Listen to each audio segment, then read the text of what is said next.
Hi, my name is Grace Bryantis. I'm a family nurse practitioner student. I will be testing the musculoskeletal system of your upper portion of the body. Do I have your consent to do so? Yes. Okay. So first I would start with inspection. You're just looking at all of the upper extremities for any abnormal positioning, contouring, deformities, symmetry, and swelling. So we would bend the elbow at a 70-degree angle and look for that.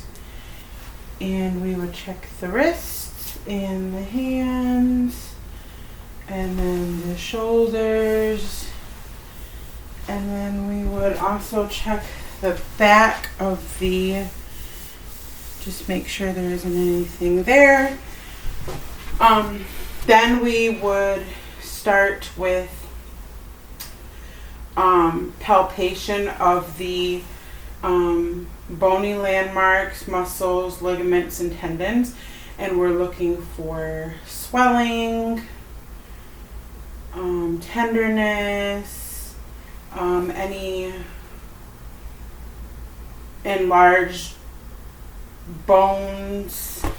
So we'll go ahead and start with the at the sternoclavicular, and we'll go across the sternum or the clavicle to the shoulders, and then we'll go behind and we will outline the scapulae. We would do this bilaterally. Then once we do that, we get to the chromium process. Then we go down to the chromium clavicular joint, and then we go down to the acromion joint and the cricoid process. Did you feel any pain when I was palpating that? No. Okay. So then bilaterally you would palpate the the bicep tendon. Do you feel any pain? No. Okay. And then we, with the elbow pushed back, we would palpate the deltoid bursa, the subdeltoid bursa, and the subacromial bursa. Do you feel any pain there? No. Okay. So then we would move to the elbow. Again, all of these would be palpated bilaterally, but just for time's sake, just doing it on the one side.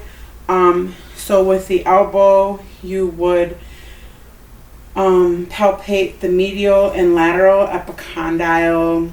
You would palpate the olecraneal process, and then also the ulnar.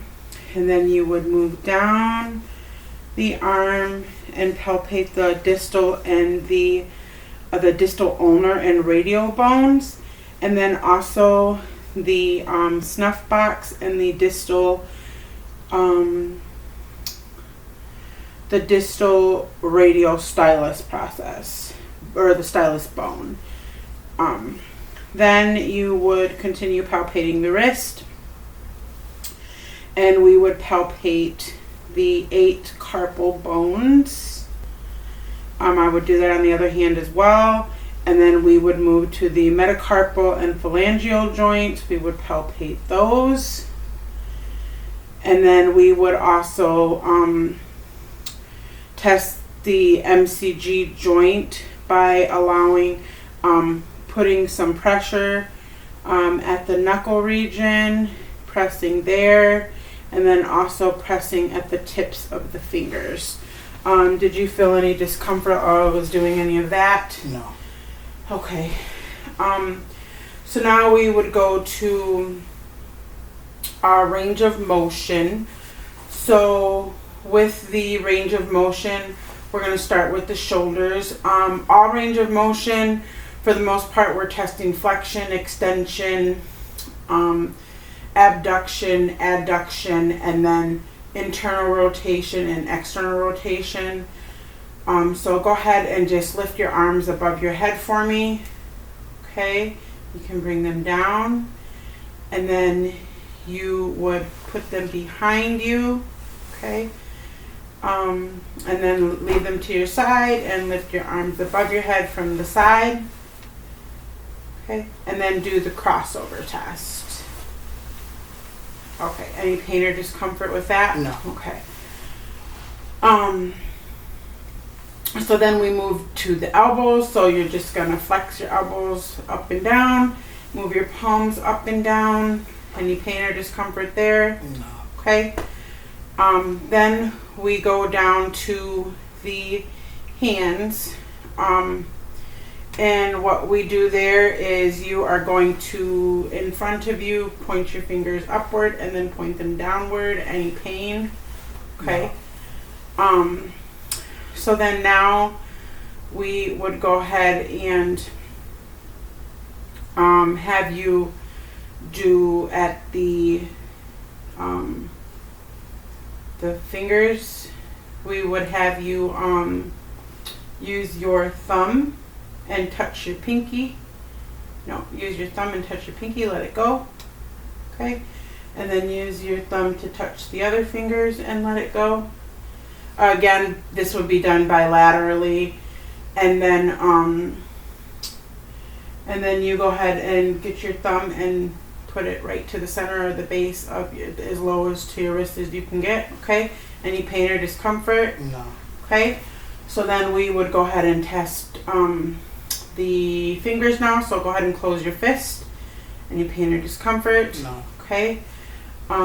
Then you would go ahead and spread your fingers and then let them come back, and then you can let them rest.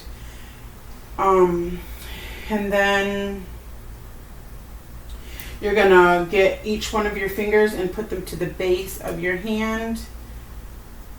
Okay, any pain or discomfort? No. Okay. So then we would start with the special tests. So the special tests, the first one we're gonna do is the nearing impingement.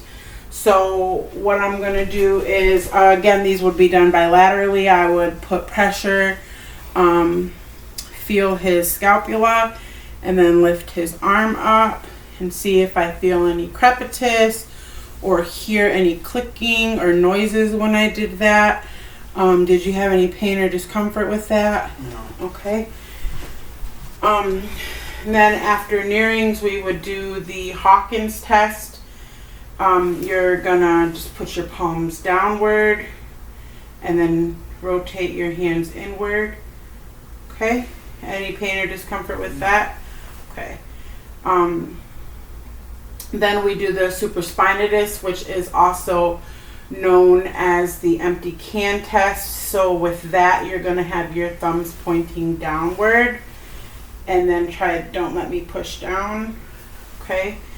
And then we're going to do the infraspinous. So now we're going to turn our thumbs upward. Don't let me push inward. Okay. Now we will do the forearm supination. You're going to go ahead and place your hands this way, and you're going to try and rotate your hands this way, and I'm going to give you resistance. Okay, so then that's all set, and then